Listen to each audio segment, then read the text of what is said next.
Bueno, lo que pasó un 31 de mayo fue que mi familia, ¿verdad? Estábamos todos ahí en Cantón La Laguna, que es más allácito, ¿verdad? Y hubo un bombardeo, ¿verdad? Como la hora de las mediodía, que muy bien me acuerdo que era la hora que se iba a preparar una comida de plantas así un poco vegetales, y vino un avión, ¿verdad? Y lanzó una bomba, como digamos atrás de esta, ¿verdad? Donde pues arrasó con lo que había, ¿verdad? Y mi madre y mis hermanos, tía, prima, corrieron, ¿verdad? Porque ya se había hecho como una defensa, ¿verdad? Así como estaba aquí, como una defensa por si caía una bomba, ¿verdad? Que uno se defendía un poco. Entonces corrieron hacia allí cuando sintieron los aviones, pero lamentablemente, ¿verdad? Cuando ellos llegaron así a la defensa, que solo era la tierra abajo, así como una ¿cómo le decían? Tatú, así. Entonces, unos lograron, va a llegar, pero los que lograron llegar, va, como la bomba cayó así, se fue la onda expansiva. Entonces, los que quedaron bien allá, que por ejemplo fue una tía, una prima, esos los quemó porque cayó la onda expansiva. Y mi mamá, ¿verdad? Que se seguía para acá, ella quedó como chamuscada, toda quemada. Y entonces de ahí para acá los otros, mi hermano que logró llegar al último, le cayó una esquirla aquí, ¿verdad? Le partió todo esto, le sacó las tripas. Y mi hermanita también quedó quemada y bien herida. Y luego de eso, ¿verdad? Con un gran esfuerzo de mi papá, él, unos primos, lograron así que los aviones, como decimos, va, Dios es el que los ha guiado en todo esto y nunca se los va a olvidar, que en ese momento, después de esa bomba, como al rato se vino una nubazón, pero rápida. Entonces se vino una tormenta, los aviones tuvieron que irse. Y ellos cuando se fueron el avión, se fueron a tratar de auxiliar porque habían gritos. Y mi papá, él, otros primos, como venía el agua así encima, ¿va? Por todo lo que la bomba había hecho, metían la espalda que les cayera en la lomo, piedras y creciente, ¿va? Porque venía el agua. Entonces lograron sacar los que estaban vivos y los heridos pues los sacaron también, ya dos que ya iban muertas, ¿va? Porque de un solo se asfixiaron. Entonces de ahí para acá pues ya había ese gran temor, pero siempre los aviones cuando ya fue la lluvia volvieron y a como se pudo se sacaron de allá y se trajeron para acá, ¿verdad? Porque aquí había alguien que los iba a auxiliar, pero lamentablemente cuando los tenían acá, ya algunas personas de que los podían pues darle los primeros auxilios, viene otra vez el avión, asoma de allá, y como quien dice, aquí está, esta casa era grande, ¿va? Hoy es una que han hecho más pequeña, de aquí para allá una gran casa, quedó como esto aquí. Entonces ahí mi madre y mi hermana, que todavía, a Dios gracias, las tenemos, estaban allá, al otro lado, porque estaban aparte. Ellas estaban inconscientes y como Dios se salvaron a saber, pero lo que estaba de aquí para acá, todito. Ahí se fueron mi hermano Eliseo Guardado y Guadalupe Guardado, Irene Guardado, Adolfito, todos esos se fueron aquí, eran primos, ¿va? Que también estaban heridos. Y otra niño como de 7 años, ¿verdad? Pero que aquí fueron 5 y 2 allá eran 7. Entonces de mi familia aquí fueron 4, 6 familiares. Entonces fue un día tan desastroso que a la vez, imagínense, nosotros decíamos, ¿cómo ese cerro tan alto? Y se venía el avión a dejar caer las bombas, como quien dice, aquí está esta gente. Y no los explicábamos cómo ese señor que estaba al mando, tenían esa coordinación para matar toda la población que había. Bueno, ya a añadir un poquito, ese día fue un día que quedó marcado en la historia de nosotros como familia, porque fue de un ratito para otro esa presencia de ese avión. La historia de mi mamá es bien triste. Dios todavía la tiene, pero allá en el Tatú, donde fue impactada la bomba, ella quedó enterrada como bajo 1 metro de tierra. Y yo con un cuñado y un primo logramos sacarla, pero a puro sacrificio. Con las manos sacábamos el lodo porque no podíamos piochar, porque no sabíamos si ellas estaban con vida.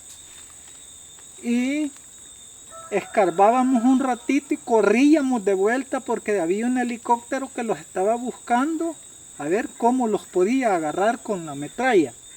Entonces había una zanja, le llamaban una zanja de comunicación, ahí los lográbamos defender, donde el avión se medio tiraba para otro lado, volvíamos a escarbar hasta que una hermana la logramos descubrir la cara y dijo, ayúdenme, ayúdenme.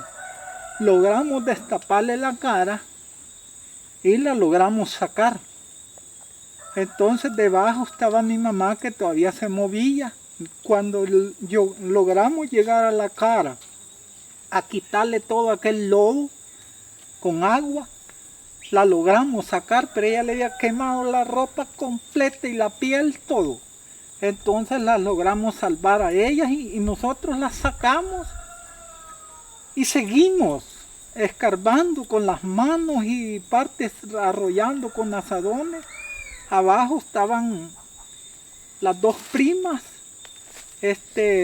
la una todavía estaba con vida, que es Irene Guardado. Debajo el niño, logramos sacar con vida 4.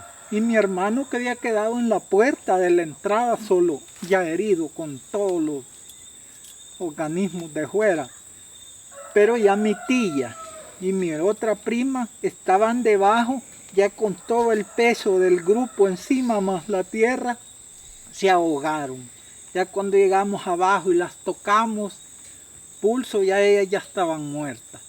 Entonces se quedó mi primo con otro primo de él, haciendo una sepultura, y íbamos a llegar. Ahí quedaron ellas, mi tía y mi prima, hermana, y nos venimos con los heridos para acá, y pensábamos que nos iban a dar primeros auxilios. Habían unas muchachas que ya sabían un poco de primeros auxilios, pero cuando llegamos acá, que fueron 2 bombas chachas. Ya mi mamá, como solo estaba quemada, la colocaron en una champita que había de zacate al otro lado, pero detrás de la pared. Cosas de Dios, le quedó un pedazo de pared así, defendiéndola a ella y mi hermana, y de allí todo abarrotado. El personal que estaba, gracias a Dios, logró salvarse en esa zanja, el personal. Pero los heridos, los otros 5, bueno, el niño no estaba herido, pero como aquí estaba, que es uno de las vueltas, entonces quedaron aquí.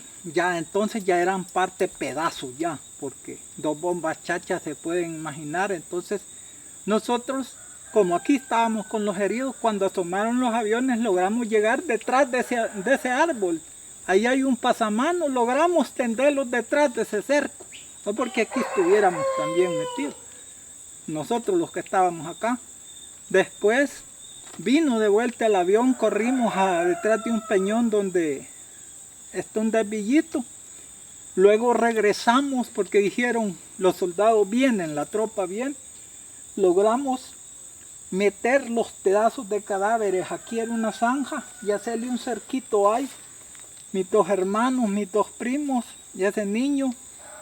Y están los 5 enterrados acá. Entonces, esa es parte de la historia, pero porque la de allá, la cosa comenzó allá, pero ya les conté, vino a terminar acá, con el asesinato ya último. Era un operativo que ya tenía alrededor de unos 8 días, y como era una persecución de esta población de las vueltas, había un puesto militar en el Jícaro. Acá se había venido toda la población del Jícaro. Aquí habían quizás no menos de unas 200 familias. Y era un bombardeo y mortereo diario. Y esa vez ya era una cosa más planificada que tenían, porque ya eran objetivos claros, así, de llegar, porque a la casa llegó un avión, le llamaban el Huesudo, a poner las bombas como quien se acerca a una poza que va a tirar algo, así ya efectivo. Lo mismo aquí, cabalito, las 2 bombas. Entonces de acá, mi mamá, al quedar de vuelta herida, la recogimos. Y a mí unos muchachos me dicen que tenía que quedar en esa parte de donde hemos comido desayuno para esperar a otra gente y servir de guía. Cuando yo quise pasar por el Amatillo detrás del grupo, ya no pude. Terminé el operativo por otro lado de mi familia, porque mi mamá la llevaron hasta allá cerca de San Fernando, en hamaca, mis hermanas, pasando ahí por la montañona, y hasta que pasó ese operativo. Nosotros acá veníamos, a veces cualquiera de la familia veníamos. Hay un día que es el día de los finados, pero hay años como nosotros corríamos también por donde está mi papá, que no sé si un día vamos a ir a conocer dónde quedó. Pero hoy ya hay un calendario de una conmemoración que entiendo que otro año no tengamos problemas, porque he quedado para el 11 de marzo. Esta vez vinimos el 10 porque tenían un inconveniente los sacerdotes, pero ha quedado para cada 11 de marzo la conmemoración, porque aquí es uno de los puntos. Ahí les he venido enseñando. Allí va a ser Julio que va a contar la historia de la mamá, los hermanos que los recogimos nosotros y los fuimos a sepultar. También nos tocó, hay otro muchacho que fue arrojado en un barranco, también les vamos a explicar allí. Y como entre el 79 como al 83, era un calvario de enterrar gente todos los días, asesinados. Antes de esa época, del 82, si encontraban una señora ahí lavando maíz en ese pozo, allí la mataban. No había identificación y usted de qué es, o usted está metida en esto, no. Era un acoso de tierra arrasada, de matar lo que encontraran, niños, porque aquí hay 3 niños. Mi hermana que tenía 6 años, el otro niño que tenía 7, según me dijo la mamá, el otro niño andaba entre 3 y 4, el más chiquito. Entonces aquí hay 3 niños y 2 adultos. Mi hermano, que se seguía de mí, y una prima hermana. Entonces este era un escenario de tantos que han ocurrido, porque aquí se puede irles explicando por puntos donde han habido cada matanza. Solo hay un relato aquí, fue la conmemoración.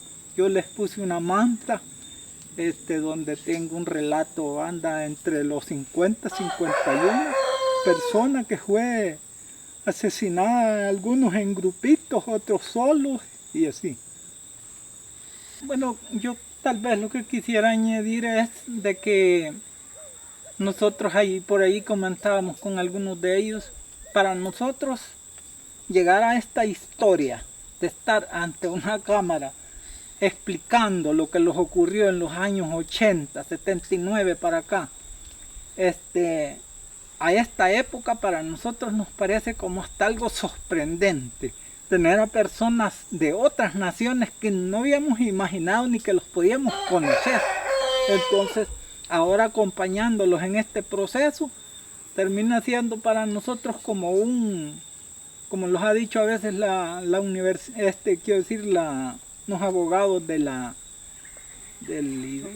IDUCA, que para nosotros viene siendo como un alivio, un consuelo saber que nosotros por lo menos tenemos esa oportunidad de contar la historia y el objetivo es que estas historias nunca se vuelvan a repetir, porque los que vivimos una guerra, creo que no se la deseamos a ningún país del mundo. Es algo muy delicado, algo muy desastroso, que termina matándose la gente entre hermanos, porque nosotros en este cantón, los primos hermanos se volvieron enemigos, se fueron al lado de la guardia, no los preguntaban de qué eran, de quién, sino que los mataban al dejarse. Entonces nos tocó que luchar, esconderlos, porque hubo un tiempo de que nosotros no podemos vincular que nosotros éramos de esto, que estábamos armados, porque no teníamos más que un machete para andar defendiendo, volando algún árbol, para prender fuego. Entonces la defensa de nosotros era correr, correr, correr, y muchos de esos pues caían porque no creían que iban a ser asesinados, decían yo no me meto en nada, si nadie se metía en nada, nadie, pero era tierra arrasada de asesinar lo que encontraran. Entonces para nosotros es sorprendente que ahora podamos contarle la historia, que mucha gente la conozcan, la vea, de que la historia de los que vivimos un conflicto armado no es fácil. Nosotros, nuestra juventud, yo y ella éramos unos jóvenes, empezó y se terminó la juventud, ahora ya somos viejos en este rollo. Gracias a Dios todavía tenemos la facultad de contarles a los demás la vida que vivimos y contarles a nuestros hijos o nietos qué son los resultados de una guerra, cuál es lo que nosotros no deseáramos que regresara, y que un día pues pudiéramos, aunque nosotros a veces venimos dudando, que se conozca la verdad, porque nosotros, yo le contaba a Julio que a veces voy a una iglesia ahí en Chalate, me da tristeza ver a los asesinos, bueno, hincados allí, puede ser que le estén pidiendo perdón a Dios por las cosas que hicieron, pero nos toca que ver en Chalatenango a varios asesinos así, que algunos llegan a saludarlos, y así es la vida ahora. Bueno, los topamos con el ejército, gracias a Dios nosotros seguimos esperanzados que con solo que no los asesinen, porque esperamos cambios, más cambios en el país, de que el cambio más grande que se esperaba es que se conozca la verdad de muchos asesinatos, como esa gran masacre de las Aradas, tanta masacre del país, pero ahí seguimos luchando. Yo sigo confiando en que dicen que la justicia un día puede por lo menos conocer la verdad, porque justicia a veces es difícil que haya, porque el poder no deja que haya justicia. También nunca creí de que íbamos a llegar a este momento que estamos hoy, ¿verdad? Por todas las miedos y persecuciones. Yo, por ejemplo, tengo un hijo que nació el día que murió Monseñor Romero, y ese día fue tan fuerte, ¿verdad? Porque otros dos hermanos que murieron por otro lado ese día de acá venían a ver a mi mamá, ¿verdad? Y fueron baleados ese día, ¿va? Pero ellos murieron en otras circunstancias, pero sí ese día, ¿va? Son cosas que, bueno, yo en ese momento yo sentía que como que no iba a resistir a tanta cosa, ¿va? Yo esa noche vi a mis hermanos heridos, nació mi hijo. En la mañana pues ya las noticias, mataron a Monseñor Romero. Dios mío, dije yo, mataron a este hombre, dije yo. ¿Qué será de nosotros?, decía yo. Y siempre pidiéndole a Dios, va, que nos diera fuerza y que nos cuidara. Y sí, estoy agradecida con el Señor, pues los ha permitido llegar hasta este día, hasta este momento, va, que vimos muchas cosas, pero a Dios gracias, aquí estamos. Y también pues me alegro de que ustedes, va, la compañera aquí desde no sé de dónde, que les jura verás dónde viene, y vienen a querer darse cuenta, porque yo sé, ¿verdad?, que en estos momentos hay una organización viendo por lo de las víctimas, y no es que solo, ¿verdad?, el programa se va a arreglar así porque son víctimas, también hay que ver los hechos, conocer las realidades. Y sí, le doy las gracias aquí a ustedes y al pueblo que está a favor de todos nosotros.